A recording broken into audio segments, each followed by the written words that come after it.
One of the most fundamental relationships we have with Allah is that of asking Him things. We need His help. We need His help in our matters of religion. We need His help in our guidance, committing to the right way, staying away from evil, of getting forgiveness. We need His help in spiritual matters for our iman. But we need His help for everything else in life too. We need His help for our family matters. We need His help for our health issues. We need His help for our financial issues. Many of you are stuck in impossible situations that nobody else understands. The only one who understands is you and Allah. All of us are in one state or another in some kind of difficulty. Allah Himself describes the reality of human beings. لَقَدْ خَلَقْنَا الْإِنسَانَ فِي كَبَدٍ. We created the human being in exhaustive labor. Either you're mentally exhausted, emotionally exhausted, materially exhausted, you're physically exhausted, tormented, your health is exhausted, your age is exhausted. We're constantly in a state of kabad. We're stuck in one place or another or another. This is what preoccupies much of our mind. A lot of the time, you have to force yourself to think positive. Because if you don't force yourself to think positive and you're just driving around or you have a few moments to yourself, all your mind runs in your head is all the negative things that are happening. Every problem that needs solving, everything that hasn't been done yet that needs to get done. This is what we are preoccupied with. And of course, part of our relationship with Allah is we want to be able to ask Him to solve our problems, to ask Him for the things that we need, that we want from Him.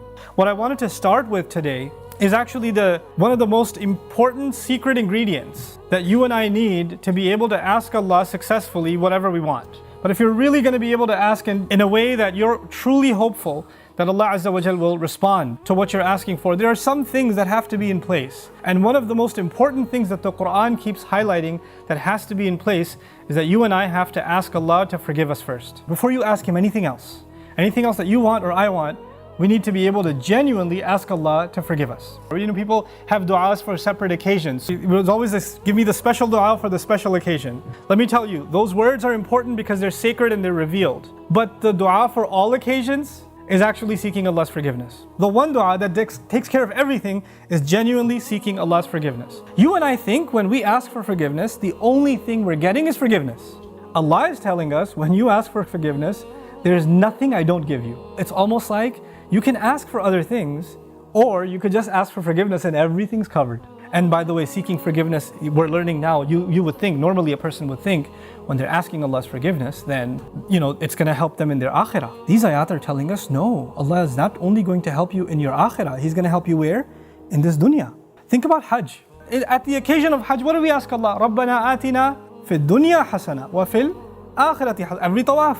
Give us good in this life and the next life. In other words, give us the kind of good in this life that guarantees the good of the next life. There is such a thing.